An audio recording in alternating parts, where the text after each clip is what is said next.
ये footage Steve jobs की अंतिम सार्वजनिक उपस्थिति को दर्शाता है।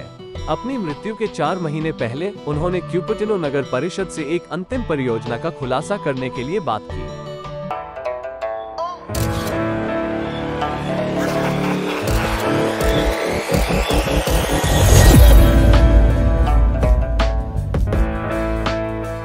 सेब एक खरपतवार की तरह उगाया जाता है और जैसा कि आप जानते हैं, हम हमेशा क्यूपर्टिनो में रहे हैं। एक छोटे से कार्यालय पार्क में शुरू किया और अंततः हमें 280 में DINZ के कोने पर इमारत मिल गई। पिछला तथाकथित एप्पल कैंपस अब बढ़ती कंपनी के लिए काफी बड़ा नहीं था। 1993 में निर्मित इमारतों को एक गोलाकार निजी सड़क अनंत लूप के साथ व्यवस्थित किया गया है, जिसका नाम एक कोड के लिए एक प्रोग्रामिंग शब्द के नाम पर रखा गया है जो अपने आप में अंतहीन रूप से चलेगा। कर्मचारियों की बढ़ती संख्या से निपटने के लिए कंपनी ने क्षेत्र में अधिक से अधिक इमारतों का अधिग्रहण करना शुरू कर दिया। आखिरकार एप्पल उन इमारतों के अराजक मिश्रण से काम कर रहा था जो मूल रूप से पूरी तरह से एक दूसरे से अलग विकसित किए गए थे और किसी भी तरह से एक सुसंगत कार्यालय मुख्यालय के लिए आदर्श नहीं है। इसलिए हम अपने कैंपस से कभी भी बड़े दायरे में भवन किराए पर ले रहे हैं, बहुत अच्छी इमारतें भी नहीं, और यह स्पष्ट है कि हमें एक नया परिसर बनाने की आवश्यकता है। योजना अनंत लूप में मौजूदा परिसर को छोड़ने की नहीं थी, बल्कि इसे एक बड़े आधुनिक परिसर के साथ विस्तारित करने की थी। एप्पल भूमि का एक बड़ा टुकड़ा हासिल करने में सक्षम था जो न केवल पास में स्थित है, बल्कि सीधे इंटरस्टेट 280 पर भी बैठता है, जो पूरे सिलिकॉन वैली से चलता है। कर्मचारियों के लिए अच्छी पहुंच प्रदान करना। इस क्षेत्र का एक बड़ा हिस्सा बिक्री के लिए था क्योंकि कंप्यूटर कंपनी हुलू और पैकार्ड ने यहां अपने कार्यालय बंद कर दिए थे, और स्टीव जॉब्स व्यक्तिगत रूप से इस साइट को प्राप्त करके पूर्ण दायरे में आ गए क्योंकि यह उनके लिए कुछ हद तक व्यक्तिगत था। जब मैं 13 साल का था, मुझे लगता है कि मैंने हेवलेट पैकर्ड को फोन किया था।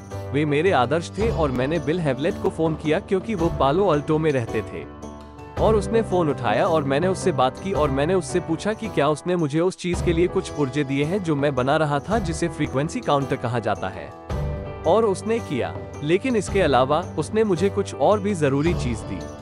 उन्होंने मुझे उस गर्मी में एक नौकरी दी, हेवलेट पैकर्ड में, यही सांता क्लारा 280 डिवीजन में एक गर्मी की नौकरी जिसने फ्रीक्वेंसी काउंटर बनाए, और मैं स्वर्ग में था। ठीक है, ठीक उसी समय के आसपास हेवलेट और पैकर्ड खुद प्रूनरिज में क्यूपर्टिनो में कुछ संपत्ति पर चल रहे थे और उन्होंने इसे खरीद लिया और उन्होंने वहां अपना कंप्यूटर सिस्टम डिवीजन बनाया। और चूंकि हेवलेट पैकार्ड हाल ही में सिकुड़ रहा है, उन्होंने उस संपत्ति को बेचने का फैसला किया और हमने इसे खरीद लिया। एप्पल ने ब्रिटिश वास्तुकार नॉर्मन फोस्टर द्वारा design studio Foster and partners को किराए पर लिया, जो दुनिया के सबसे प्रभावशाली समकालीन आर्किटेक्ट में से एक है। फोस्टर के करियर की शुरुआत 1970 के दशक में हुई जब उन्होंने मशीन से प्रभावित इमारतें बनाकर अपना नाम बनाया, जो आधुनिकतावादी लुक के लिए औद्योगिक डिजाइन तत्वों को उधार लेती थी। दशकों से उनकी शैली विकसित हुई है और उनकी नई इमारतों में कम कठोर तत्व है लेकिन एक विकसित आधुनिक सौंदर्य बोध है। उनकी इमारतें एक कार्यात्मक आधुनिकता प्रदर्शित करती है, एक अच्छी फिट, क्योंकि उनका डिजाइन दृष्टिकोण एप्पल के अपने उत्पाद दर्शन के समान है। नए एप्पल परिसर को डिजाइन करने में फोस्टर ने स्टीव जॉब्स के साथ मिलकर काम किया, जिनके पास परियोजना के लिए बहुत ही व्यक्तिगत दृष्टि थी, और जॉनी इवे, जो कि एप्पल के मुख्य डिजाइन अधिकारी थे, जिन्होंने 90 के दशक के अंत से एप्पल में काम किया था। लगभग उतने ही प्रसिद्ध थे उत्पाद डिजाइन के क्षेत्र में, फोस्टर वास्तुकला के क्षेत्र में था। यह असाधारण प्रतिभाओं की एक विशेष साझेदारी की शुरुआत थी। हमने इन कार्यालय पार्कों को बहुत सारी इमारतों के साथ देखा है और वे बहुत तेजी से उबाऊ हो जाते हैं। इसलिए हम इससे कुछ बेहतर करना चाहेंगे, और हम जिस कैंपस का निर्माण करना चाहते हैं वहां एक इमारत है जिसमें 120 लोग रहते हैं। अंतिम परिसर को एप्पल पार्क कहा जाता है और इसकी विशेषता इसके केंद्र पीठ विशाल पार्कलैंड से घिरी एक अंगूठी के आकार की इमारत है, और जबकि परिसर स्वयं एक अद्वितीय सहयोग का परिणाम है, भवन को इस प्रकार के सहयोग को सक्षम करने के लिए डिजाइन किया गया है। पार्क को उन कर्मचारियों को आमंत्रित करना चाहिए जो इमारत के पूरी तरह से अलग हिस्सों में काम कर सकते हैं और विचारों का आदान प्रदान कर सकते हैं। गोलाकार भवन को 9 खंडों में विभाजित किया गया है, प्रत्येक एक प्रकाश भरे आलिद से जुड़ा हुआ है, और यद्यपि समग्र रूप से भवन विशाल मात्रा में स्थान प्रदान करता है, रिंग के आकार के कारण ये किसी भी व्यक्तिगत बिंदु पर अत्यधिक बड़ा नहीं है। व्यक्तिगत खंडों के भीतर पैदल मार्ग बाहरी और आंतरिक रिम्स के साथ इमारत के चारों ओर ले जाते हैं। इन रास्तों को केवल कांच से बनी एक सतत दीवार द्वारा बाहर से अलग किया जाता है जो फर्श से छत तक फैला होता है, जिससे आसपास का मनोरम दृश्य दिखाई देता है। एप्पल का दावा है कि ये किसी भी बिल्डिंग में इस्तेमाल किए गए अब तक के सबसे बड़े कर्व ग्लास पैनल है और मुखौटा से बाहर चिपके हुए सफेद कैनोपी है जो आंतरिक हॉलवे में छाया डालने के लिए तैनात है। इसके अलावा ये तत्व इमारत के सक्रिय वेंटिलेशन सिस्टम का भी हिस्सा है जो बाहर से ताजी हवा लाते हैं।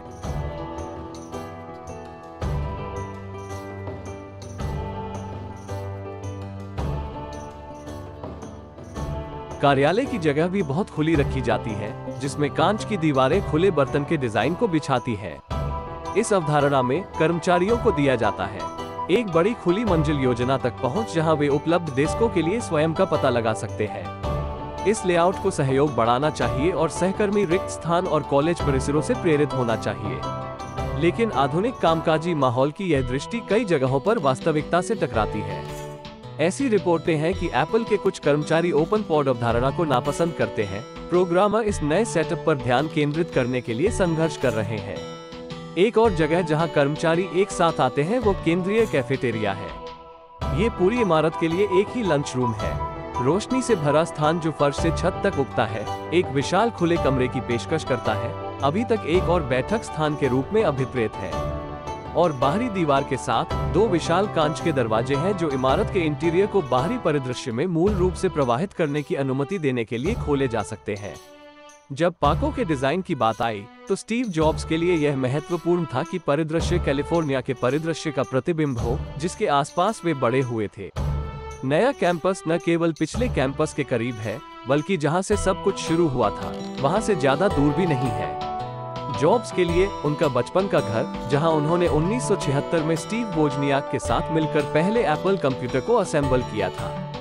30 से अधिक वर्षों के बाद कंपनी द्वारा लगाए गए अपार वैश्विक प्रभाव के अलावा सेब भी स्थानीय वातावरण का एक मूलभूत हिस्सा बन गया है, जिसमें स्टीव जॉब्स न केवल क्षेत्र के सबसे बड़े किराएदारों में से एक के रूप में और एक बड़े के रूप में बड़े हुए हैं नियोक्ता, बल्कि शहर के सबसे बड़े करदाता के रूप में भी।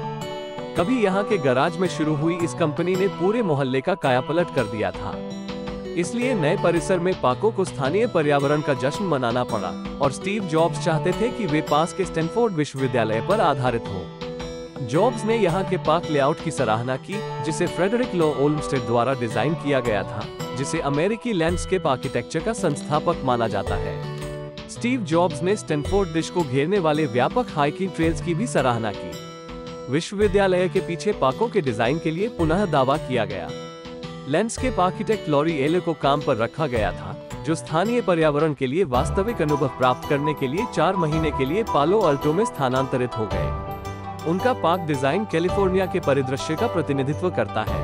एक और इमारत से विस्तृत घास का मैदान है, जिसका उपयोग घटनाओं के लिए किया जा सकता है और स्टैनफोर्ड विश्वविद्यालय में कैंपस पार्कलैंड जैसा दिखता है। यहाँ 2 फ्रीस्टैंडिंग कैफे भी है।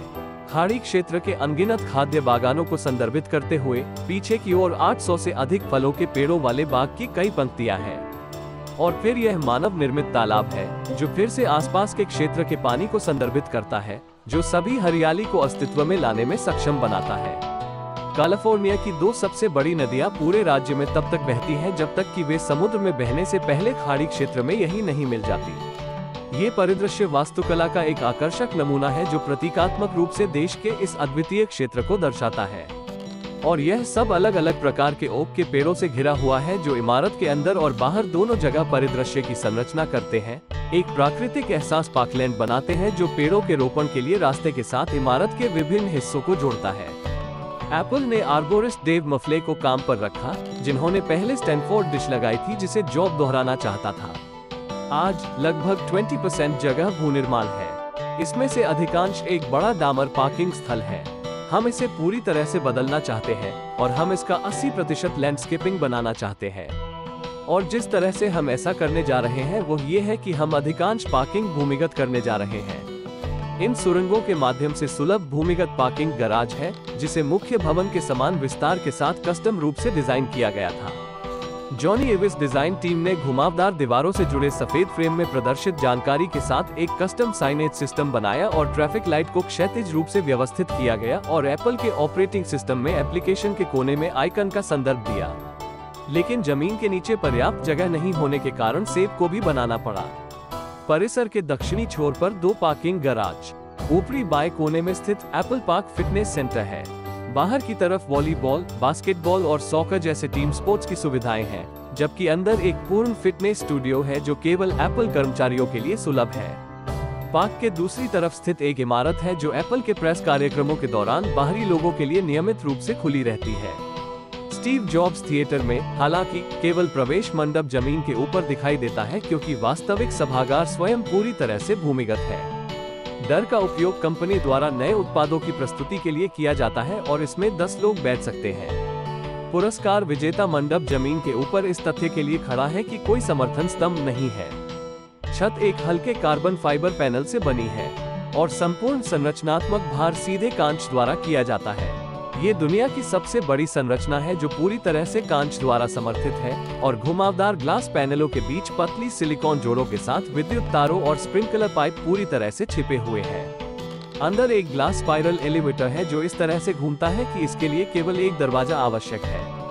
यह अनगिनत विवरणों में से सिर्फ एक है जो विशेष रूप से बनाए गए थे, जैसे कि कस्टम डिजाइन किए गए एलिवेटर बटन, दरवाजे के हैंडल या यहाँ तक कि कैफे के लिए विशेष रूप से डिजाइन किए गए पिज्जा बॉक्स, जिन्हें एप्पल ने पेटेंट भी कराया था।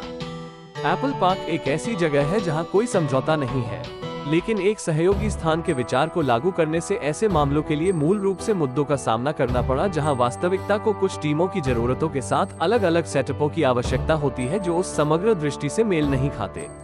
एप्पल को अनुसंधान और विकास विभागों के लिए अलग भवन बनाने पड़े। ये ऐसे विभाग हैं जहां गोपनीयता विशेष रूप से महत्वपूर्ण है और परिणामी इमारत मुख्य भवन के खुले, पारदर्शी विचार का पालन नहीं करती है। परिसर के बाकी हिस्सों में मौजूद सौर पैनलों के बजाय छतों को एसी वेंटिलेशन शाफ्ट से भर दिया गया है। कार्यालयों को खुली अवधारणा के बजाय अधिक परंपरागत तरीके से व्यवस्थित किया जाता है और आयताकार कार्यालय टावरों के सामने सतही स्तर की पार्किंग उपलब्ध है। शानदार गोल इमारत किसी भी तरह से एप्पल के लिए पर्याप्त नहीं है और बड़ी जगह का प्रभावी ढंग से उपयोग करने के बजाय कम महत्वाकांक्षी डिजाइन दृष्टिकोण के साथ नई इमारतों का निर्माण किया जाता है। और यह बहुत ही अद्भुत इमारत है। यह एक अंतरिक्ष यान के उतरने जैसा है। शायद स्टीव जॉब्स ने एक अंतरिक्ष यान के साथ भवन की तुलना इसके दृश्य स्वरूप से कहीं अधिक पर लागू होती है। एप्पल पार्क एक अलग द्वीप बनाने का एक समझौता करने वाला प्रयास है जो आसपास की सड़कों और समुदायों के जीवन और परेशानियों से बहुत कम संबंध रखता है। भीड़भाड़ वाली सिलिकॉन वैली के माध्यम से कर्मचारियों को शटल करने के लिए एप्पल अपनी निजी बस सेवा संचालित करता है। कंपनी विशेष रूप से कर्मचारियों के लिए क्यूपर्टिनो में अपने निजी चिकित्सा केंद्र भी संचालित करती है, जबकि अपने कर्मचारियों के लिए एक अलग थलग वातावरण बनाने का एप्पल का प्रयास लाभों से भरा हुआ है। ये और भी आगे की सोच हो सकती है यदि कंपनी ने इसके बजाय एक ऐसे वातावरण में एक परिसर बनाया है जहां स्थानीय व्यवसायों के साथ बातचीत को प्रोत्साहित किया जाता है, जहां पर्यावरण के अनुकूल लघु आवागमन संभव होगा और जहां उनके परिसर की सफलता पर्यावरण पर असर डाल सकती है और आधुनिक शहर नियोजन समाधानों में एकीकृत हो सकती है। शायद लक्ष्य सबसे व्यवहारिक परिसर बनाना नहीं था, बल्कि एक ऐसी इमारत बनाना था जो किसी प्रकार की पूर्णता का प्रतीक हो, जिसका उद्देश्य कंपनी के भीतर मानकों को स्थापित करना और कंपनी को अपने उत्पादों को कैसे विकसित करना चाहिए, इसके लिए दृष्टिकोण प्रदर्शित करना है। किसी भी चीज से अधिक, स्टीव जॉब्स ने इस परिसर में एक वास्तुकार या उत्पादकता विशेषज्ञ के रूप में नहीं, बल्कि एक कहानीकार के रूप में संपर्क किया, जो अच्छी तरह से बताई गई कहानी से अवगत है। मुझे लगता है कि हमारे पास दुनिया में सबसे अच्छा कार्यालय भवन बनाने का मौका है, और मुझे वास्तव में लगता है कि वास्तुकला के छात्र इसे देखने के लिए यहाँ आएंगे। इससे पता चलता है कि आर्किटेक्चर कई अलग अलग चीजें कर सकता है, और जबकि यह विशाल इमारत एक विशिष्ट डिजाइन दृष्टिकोण का प्रतीक और पोषण करने के लिए बनाई गई है। देखने के लिए आपको बहुत बहुत धन्यवाद।